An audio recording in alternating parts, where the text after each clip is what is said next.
दोस्तों नमस्कार। काबा और मदीना पर गाना गाकर चर्चा में आए टीएमसी सांसद सयोनी घोष ने भी बड़ा खेल कर दिया है। हार के बाद भी ममता बनर्जी ने सयोनी घोष को पार्टी में अहम जिम्मेदारी दी थी, लेकिन पश्चिम बंगाल चुनाव के दौरान काबा मदीना गाना गाकर टीएमसी और ममता बनर्जी की चूल्हे हिला देने वाली अभूतपूर्व ध्रुवीकरण की नींव रखने वाली सयोनी घोष भी टीएमसी के 19 बागी सांसदों में शामिल निकली है। चुनाव में हार के बाद ममता बनर्जी की पार्टी टीएमसी लगभग टूटने के कगार पर खड़ी है। ममता बनर्जी के विरोध में विधायकों और सांसदों के बड़े बड़े गुट बन गए हैं। कई राज्यसभा सांसद एक के बाद एक इस्तीफा दे रहे हैं। गुरुवार तक सुखेंदु शेखर रॉय, सुष्मिता देव और प्रकाश चिकबड़ा इस्तीफा दे चुके हैं। वही अब सयोनी घोष ने ऐसा चौंकाया कि ममता बनर्जी से लेकर महुआ मोइत्रा तक हिल गई है। वही अभिषेक बनर्जी भी एक्सपोज हो गए हैं। क्या पूरी खबर बताते हैं आज की इस रिपोर्ट के अंदर। दोस्तों, विधायकों के बाद अब टीएमसी के 19 सांसद बागी हो गए हैं। लोकसभा अध्यक्ष को 18 मई को जिन सांसदों ने चिट्ठी लिखकर अपने समूह को अलग मान्यता देने की मांग की थी, उस पत्र में सयोनी घोष का नाम भी शामिल है। लोकसभा में पार्टी की टूट का नेतृत्व कर रही काकोरी घोष दस्तीदार ने बीजेपी नेता पीएम मोदी की अगुवाई वाली एनडीए सरकार को समर्थन देने का इरादा जाहिर किया है। सयोनी घोष 2021 में टीएमसी से आई थी। उस समय उस चुनाव में अग्निमित्रा पोल से चुनाव हार गई थी। वही 2024 के लोकसभा चुनाव में जादवपुर से सयोनी घोष संसद पहुंची। टीएमसी के जिन बागी 19 सांसदों के साइंस सूत्रों के हवाले से बाहर आए हैं, उनमें कोई भी राजनेता बीजेपी और सांप्रदायिक राजनीति के खिलाफ सयोनी घोष जैसा आक्रामक भाषण नहीं किया करता था। लोकसभा के अंदर भी टीएमसी के जिन सांसदों के सरकार पर हमले वाले भाषण वायरल होते थे, जिन पर टीवी चैनलों और सोशल मीडिया पर चर्चा होती थी, उनमें महुआ मोइत्रा और कल्याण बनर्जी के अलावा सयोनी घोष भी शामिल थी। टीएमसी के बागी सांसदों में होने की चर्चाओं के बीच जब कोलकाता एयरपोर्ट पर सयोनी घोष बाहर आई तो उन्होंने टाइट जींस के साथ टॉप और सिर पर और फिर कैप, चश्मे और मास्क की मदद से चेहरा ढका हुआ था। उन्होंने मीडिया को नज़रअंदाज करने के लिए कान पर फ़ोन लगा लिया। सयोनी घोष टीएमसी के उन नेताओं में शामिल है जिन्होंने सार्वजनिक तौर पर ममता बनर्जी के पक्ष में खूब हुंकार भरी थी, लेकिन वो बागी सांसदों में है। टीएमसी के सबसे मुखर महिला नेताओं में शुमार सयोनी घोष चुनाव में अपने बयानों के लिए काबा गर्ल के नाम पर ट्रोल की गई थी।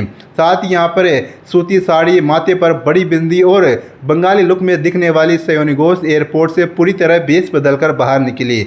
उन्होंने साड़ी की जगह जींस और टी शर्ट पहन रखी थी। आंखों पर बड़ा काला चश्मा था। सिर पर टोपी और चेहरे को पूरी तरह से मास्क से ढक रखा था।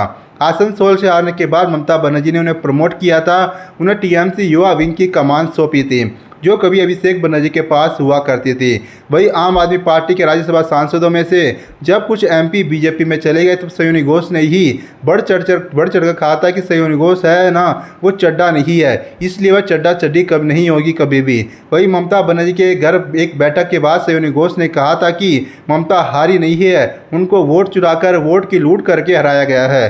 2029 के लोकसभा और 2031 के विधानसभा चुनाव में जनता इसका जवाब देगी।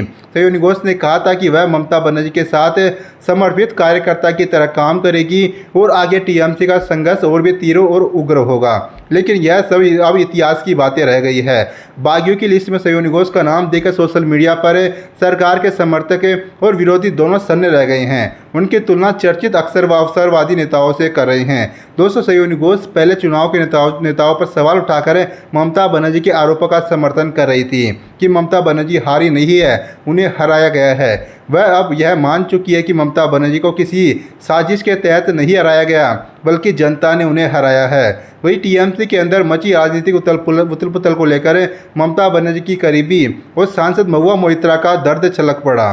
पार्टी की युवा सांसद सयोनी घोष के बागी गुट में शामिल होने को लेकर महुआ मोइत्रा बेहद ही भावुक नजर आई और अब वह सयोनी घोष के बचाव में उतरी है।